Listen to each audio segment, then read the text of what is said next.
à tous, aujourd'hui on se retrouve pour le dernier vlog de l'année et j'ai décidé pour cette fin d'année de faire un petit reset spirituel, notamment en faisant un jeûne qui devrait durer, je pense, jusqu'à la fin de l'année. Je pense que je vais couper avec le repas de Noël, mais du coup j'ai fait quelques courses. Donc là ce que je vais faire, c'est que je vais me faire des rations pour savoir quel repas manger à quelle heure. Je vais aussi me faire des meal prep parce que je vais tout faire d'un coup en fait. J'ai envie de faire de la purée avec ces carottes et les courgettes. Je vais aussi râper des carottes et aussi me faire des œufs durs que je vais mettre à mariner. Donc là on est en fin d'après-midi, je pense que ça va me prendre jusque dans la soirée. Donc c'est parti!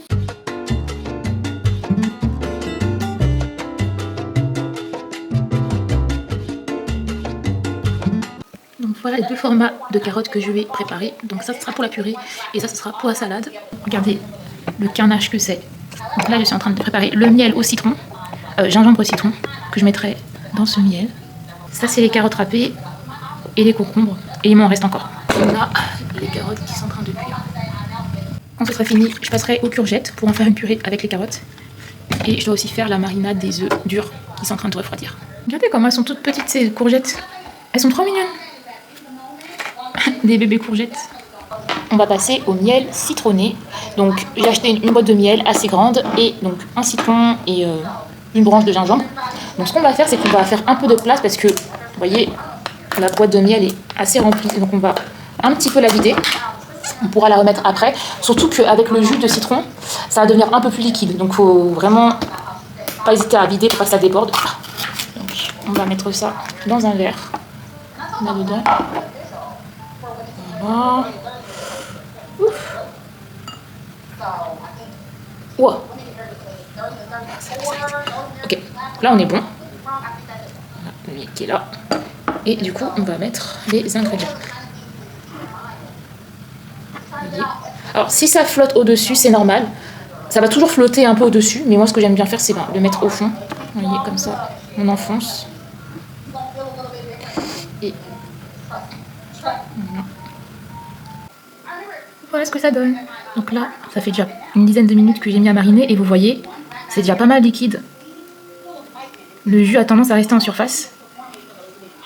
Et en termes de profondeur, on arrive à peu près à la moitié. Donc vous voyez, j'ai retiré tout ça de miel. Et je pourrais en rajouter progressivement à mesure que je me sers. Donc ça, c'est fait.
Et c'est trop bon. Donc, la purée, carottes, courgettes, je suis trop contente.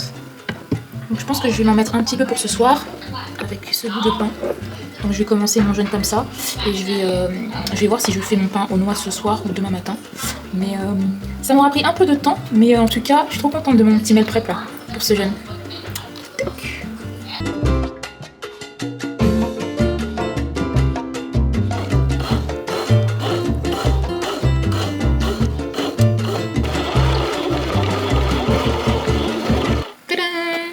Donc ça, c'est mon dîner du soir, avec une soupe, ou plutôt une purée carottes courgettes, du pain, du fromage, et un mélange de noix de cajou, noix. En général, lorsque je commence un jeûne, je fais les choses de façon crescendo. Donc le premier jour, je mange, entre guillemets, normalement, mais ce soir, j'avais pas très faim, donc c'est un repas moyen, mais au fur et à mesure des jours, je vais réduire mes portions. Donc là, je vais essayer de préparer les repas de chaque journée. Après, le but d'un jeûne, c'est pas de perdre du poids ou quoi, juste de réduire ses portions pour réduire les calories qu'on ingère. C'est plus une question spirituelle. Mais justement, en affaiblissant la chair, c'est un moyen de vivifier l'esprit. Donc c'est vers ce vers quoi j'aspire. Je vais aussi adopter une routine de prière parce que là, j'ai décidé d'aller en guerre contre des choses qui me préoccupent depuis plusieurs semaines, voire plusieurs mois maintenant. Donc le Seigneur m'a vraiment... Je pense que le Seigneur m'invite à prendre autorité sur les problèmes qui m'habitent en ce moment et de plus rester passive et de plus... avoir ce sentiment de crainte et de faiblesse et de tristesse qui m'alourdit dernièrement. Donc un jeûne, c'est vraiment ça. C'est pas que la nourriture, c'est aussi spirituel. Et aussi, je vais réduire tout ce qui est café. Donc là, il me reste encore un peu de café. Tac. Donc ça, je pense que je vais finir ça demain ou peut-être ce soir. Mais tout ce qui est, voyez, énergisant, j'essaie de réduire ça pour être vraiment plus... comment dire, me rapprocher de mon corps en fait, parce que je me rends compte que des fois lorsque je prends pas de café je suis vraiment KO et ça c'est pas normal, et du coup là je voudrais vraiment voir où j'en suis à mon état le plus entre guillemets neutre, et voilà, donc ça va être un jeûne de 10 jours jusqu'à Noël, et j'espère vraiment que ça va me permettre de mettre en place les rails qui pourront me permettre d'avoir une année 2026 positive et qui pourra m'élever vers une montée en puissance. Hello, je viens de me réveiller et je vais inaugurer mon pain. Tadam!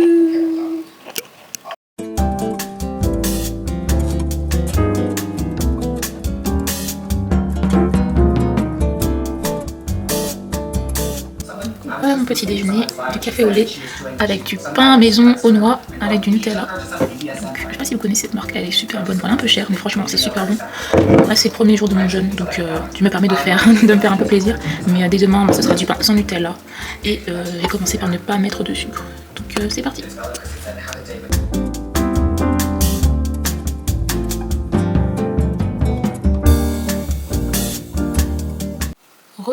Donc j'ai passé la journée à travailler sur mes prochains posts, que ce soit sur TikTok et Instagram. J'ai fait pas mal de recherches pour trouver des idées de contenu. En fait, j'en suis au stade où j'ai encore besoin de m'inspirer de ce que font d'autres créateurs de contenu pour ensuite l'adapter à ma marque. Mais trouver un moyen de ne pas faire juste du copier-coller bêtement, trouver un moyen de vraiment s'adapter à mon univers. Et c'est pas forcément évident parce que même si on est tous des créateurs de contenu sur Internet, ben moi je suis pas une influenceuse, donc je peux pas faire les choses comme eux. Mais peut-être viendra un moment où ça me viendra de façon beaucoup plus fluide. Lorsque j'ai travaillé avec une brand designer, je lui ai dit qu'une des choses qui me faisait le plus peur, c'est de ne plus du tout trouver d'idées de contenu. Et grâce à elle, ça m'a un peu rassurée parce qu'elle m'a expliqué en fait comment travailler une sorte de workflow pour ne jamais être à court d'idées. Mais après, comme on est tous sur Internet, on est d'une certaine manière contaminés les uns les autres. Donc, je pense pas que ce soit forcément mal de s'inspirer des gens, mais j'aimerais bien que sur le moyen long terme, j'arrive vraiment à trouver un truc, même si évidemment, il n'y a jamais rien qui sort de nulle part. Mais ouais, je suis vraiment dans une phase où j'apprends énormément de choses. Je commence un peu à comprendre comment fonctionne l'algorithme TikTok, ce qui marche moins bien. J'essaie de prendre des leçons sur les vidéos qui marchent moins bien, mais aussi de garder une perspective que des fois d'une plateforme à une autre, ça peut flopper, mais aussi sur notre plateforme, la même vidéo, ça peut cartonner. Notamment sur TikTok, j'ai des vidéos qui performent pas forcément bien, mais sur YouTube Shorts, elles vont cartonner. Donc vraiment, c'est un peu volatile tout ça, mais je commence un peu à comprendre les failles de certaines choses que je fais et j'essaie un peu de les rectifier, tout en aussi restant fidèle à ce que je suis, parce que c'est pas non plus une bonne idée d'être esclave de l'algorithme et de faire uniquement ce qui plaît aux autres. Il faut savoir aussi rester, comme on dit, authentique. Maintenant, pour ce qui est de la prochaine collection, je suis super contente parce qu'on a enfin trouvé une mannequin. Franchement, c'est une épine en moins dans mon pied, donc là je suis super contente. Donc là les prochaines semaines vont être dédiées à préparer le shooting, la localisation. Je vais essayer de budgétiser tout ça aussi. Et maintenant le challenge pour 2026 c'est un autre sujet qui me préoccupe pas mal, qui me fait beaucoup de mal, qui occupe pas mal de mon esprit, et c'est pour ça que là j'ai décidé de rentrer en guerre. Je suis en guerre. Et je vais du coup essayer d'être plus carré dans ma routine prière, parce que je pense que, enfin c'est pas que je pense, c'est le cas, ces dernières semaines j'étais vraiment en vrac à ce niveau-là. J'étais vraiment plus monopolisée par mon travail, par mon workflow. Et après, dans la mesure où je sais que c'est Dieu qui m'a emmenée ici, c'est Dieu qui veut que je fasse cela, j'ai été aidée aussi en ça passe dans mon travail, parce que j'ai fait des rencontres inopinées. Je pense que Dieu est encore avec moi, mais quand même, ça reste mon papa, il faut que je respecte et il faut que je reconnecte. Donc c'est pour ça que je vais faire ce petit jeûne là d'une dizaine de jours, et j'ai préparé un programme de prière pour vraiment entrer en... prendre autorité, comme on dit. Ça, c'est une des choses avec lesquelles je suis pas forcément très confortable, comme on dit, prendre autorité au nom de Jésus, la guerre spirituelle. C'est vraiment très nouveau pour moi, mais là, je pense qu'il est temps que je le fasse. Et s'il y a une chose que j'ai appris au cours de cette année 2025, c'est que Dieu me pousse vraiment à sortir de ma zone de sécurité. Il y a des choses que je n'avais jamais fait, que j'ai fait. Il y a des choses que je ne pensais pouvoir pas faire, je les ai faites.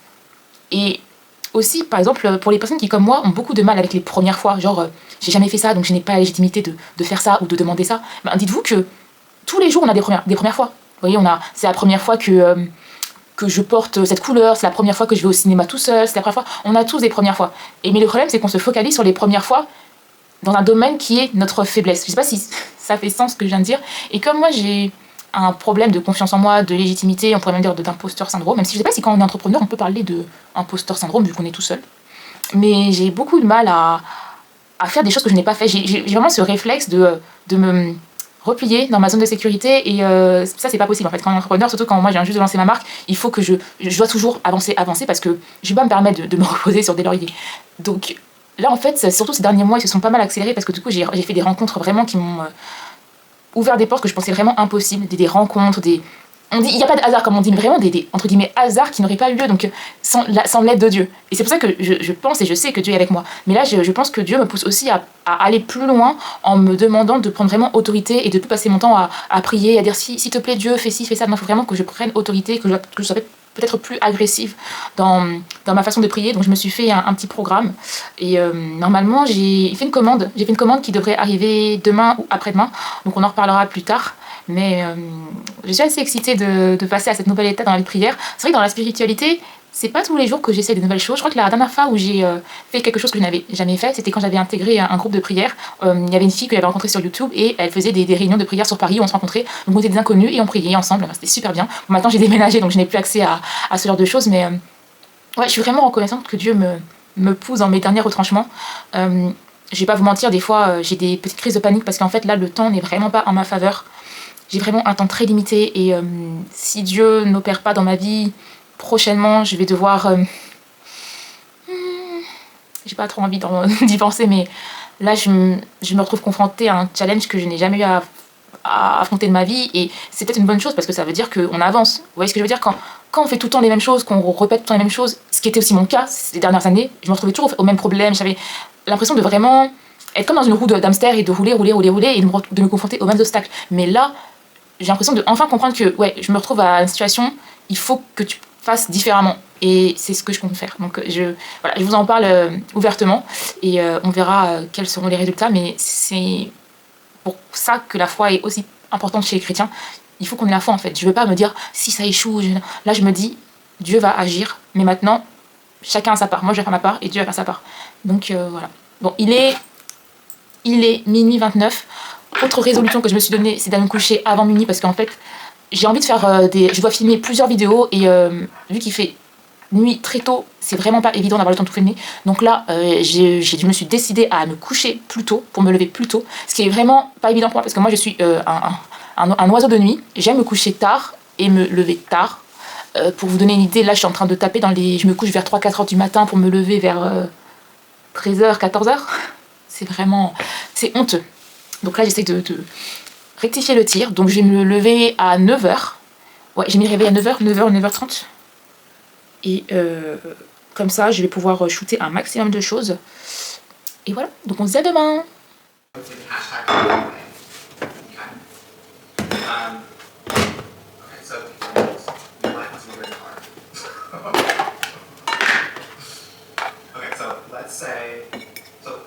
One of the things that you have to understand is when you go into an elevator, don't touch the elevator buttons for yourself.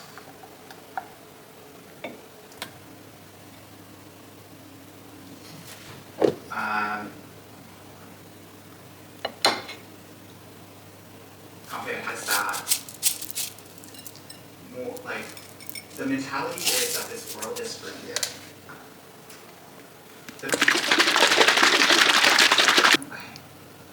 And create space for other people to come up with new and different. No, I should have this. If you were aggressive and demanding things, it's almost like. Hello, c'est bon, je suis prête et j'ai mon petit déjeuner. J'ai pas l'habitude de prendre un petit déjeuner froid, mais vu que je suis en jeûne, je vais essayer un peu de changer mes habitudes, d'essayer des choses. Donc. Cette vinaigrette, trop bonne.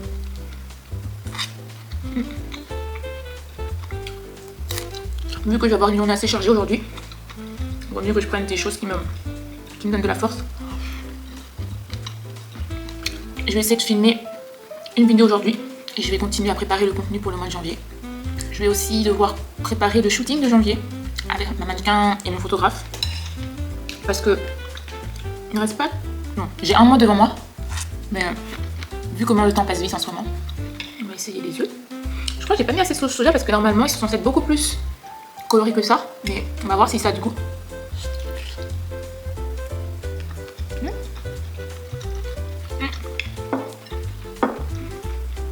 Plus vous mettez de sauce soja et plus le goût va rentrer en profondeur. Donc là sur le blanc il y a du goût, mais pas tout à fait sur le jaune. Mais ça reste quand même super bon.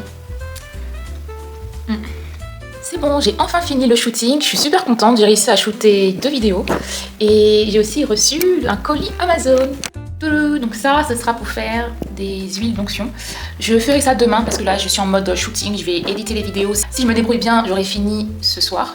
Comme ça, demain je vais dédier ma journée à faire ces huiles d'onction.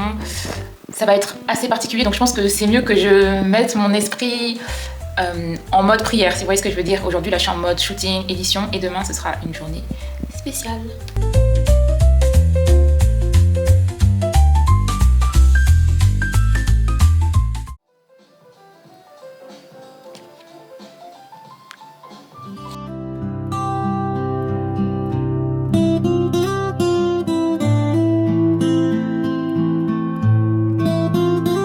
Donc voilà la liste de prières que je me suis préparée.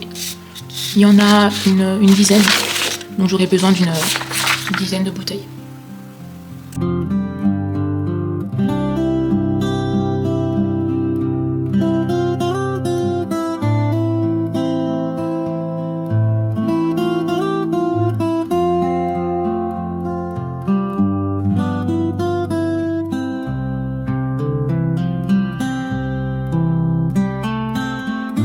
Bon ça y est, j'ai intégré les prières aux bouteilles. Donc sous chaque prière il y a...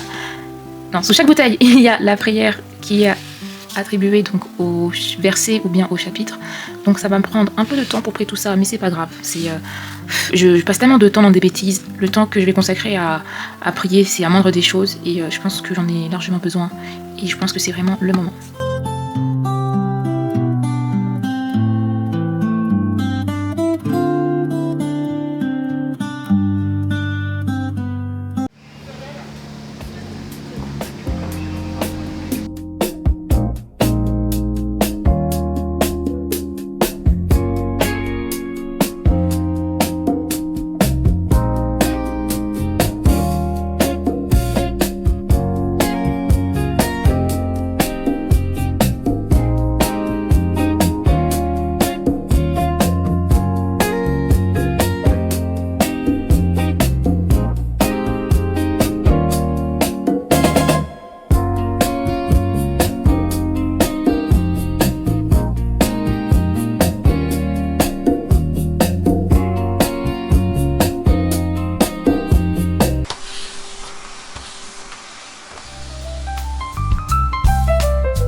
Bon, je viens de me rendre compte que j'ai perdu quasiment tout le footage que j'avais pris pendant Noël, mais c'est pas grave. En tout cas, je laisserai des images d'illustration, mais j'ai passé un bon réveillon, j'ai bien mangé. En général, je suis un petit peu triste dans la période de Noël parce que c'est le moment où je fais un peu le bilan de l'année, ce que j'aurais pu faire mieux, différemment, mais je trouve que 2025, c'est pour la première fois, en tout cas depuis très longtemps, que j'estime avoir fait vraiment ce que je pouvais. En tout cas, avoir pu exploiter l'année de façon vraiment quasiment optimale. J'ai rencontré plein de gens, plein de personnes super intéressantes. Des portes se sont ouvertes au moment où je pensais vraiment abandonner. Et c'est vraiment cette énergie que je voudrais ramener en 2026. 2025 était une année très buzzy. J'étais vraiment la tête dans le guidon. J'avançais vraiment voilà, au jour le jour. Et du coup, en 2026, j'aimerais plus apporter de l'organisation. J'aimerais notamment pouvoir me dégager du temps pour mes hobbies, notamment me remettre au japonais. Pendant des années, je crois 3-4 ans, j'ai pris des cours en ligne en one-to-one avec une sensei qui était trop bien. Malheureusement, je n'avais plus le budget pour prendre ces cours-là, mais étant donné que maintenant, j'estime avoir assez le niveau pour étudier en autonomie, j'aimerais bien pouvoir m'y remettre, du coup avoir une routine, ne serait-ce que même 2-3 heures par semaine, ce serait déjà pas mal. Pourquoi pas passer le JLPT niveau 2 cette année, ce serait trop bien. Aussi faire plus attention à ma santé, reprendre les étirements, faire aussi plus attention à mon alimentation. Là, mon jeûne que j'ai fait pendant une dizaine de jours, ça m'a fait vraiment du bien, je l'ai ressenti, je dormais mieux, j'étais moins fatiguée, donc j'aimerais vraiment continuer sur cette lancée. On dit qu'il faut 3-4 mois pour mettre en place une habitude, donc j'aimerais pouvoir voir si d'ici mi-2026, ces choses-là seront devenues comme des réflexes pour moi, ce serait vraiment bien. J'aimerais aussi commencer à faire du journaling. Alors personnellement, je suis un peu perplexe par rapport au journaling, parce que moi, j'ai vraiment du mal à extérioriser mes émotions, du coup, les mettre sur papier, j'ai l'impression de les matérialiser, je suis pas forcément à l'aise avec ça. Mais on va tenter, j'ai envie vraiment d'essayer des choses que j'ai jamais fait avant, parce que des fois, le doute permet de bloquer certaines opportunités, donc j'ai envie d'essayer le journaling. Donc en 2026, j'ai vraiment envie de me laisser le temps d'essayer des choses, de mieux canaliser toute l'énergie que je mets dans ma marque Papy Rouge. En tout cas, je suis vraiment contente de tout ce que j'ai pu accomplir ces derniers mois. Franchement, quand je vois l'optique dans laquelle j'étais au début de l'année, je me rends compte que je reviens vraiment de loin, et ça me donne envie aussi d'être plus optimiste, de plus avoir le mindset de « et si ça marchait ?» plutôt que de se dire « et si ça marchait pas ?»